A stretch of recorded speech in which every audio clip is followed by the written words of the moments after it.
Hindenburg was the largest and most advanced airship in the world, a symbol of Germany's ambitions in the field of air transport.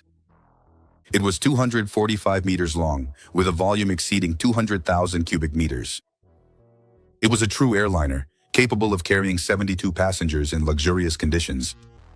Inside, there were comfortable cabins, decorated in a refined style with cozy sleeping berths and windows, a rare luxury for aircraft of that era.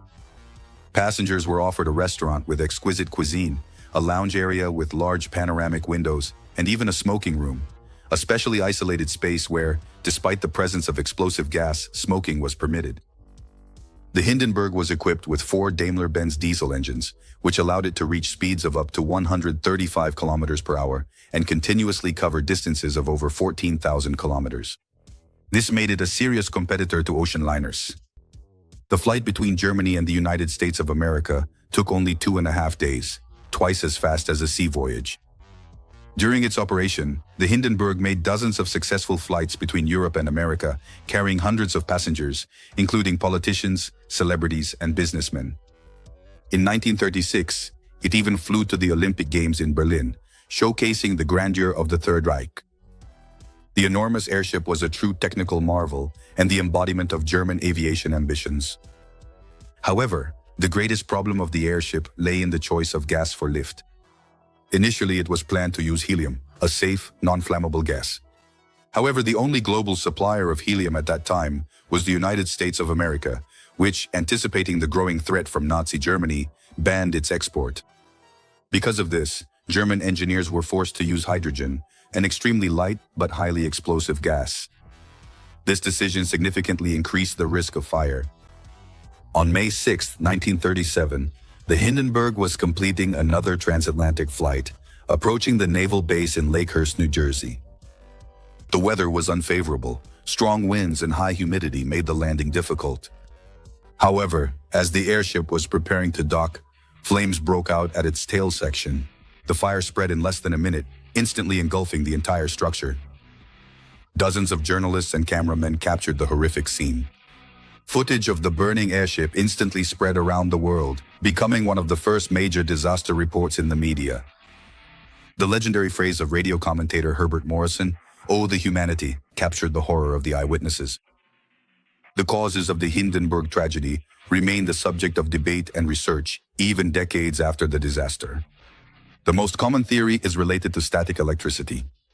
The airship was flying in unfavorable weather conditions through a thunderstorm front, which could have led to a buildup of charge on its surface. It is believed that when the vessel approached the mooring mast, a spark could have occurred between it and the ground, which ignited the highly flammable hydrogen. Another possible cause is a hydrogen leak. According to this theory, due to strong winds and tension, the airship's envelope could have been damaged even before landing, which led to an undetected gas leak. Additionally, the envelope was coated with a special paint containing iron and aluminum oxides, materials used in the production of explosives.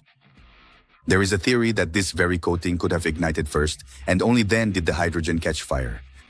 Some researchers have suggested the possibility of sabotage. At that time, relations between Germany and the United States were tense, and the Hindenburg itself held propaganda significance for the Nazi regime. Suspicions arose that explosives might have been planted on board, or that someone had deliberately damaged the envelope, causing a gas leak. However, no evidence supporting this theory was found, and it gradually lost popularity among historians. After the disaster, an investigation was conducted, but due to the rapid ignition and the lack of modern analytical methods, the exact cause could not be determined.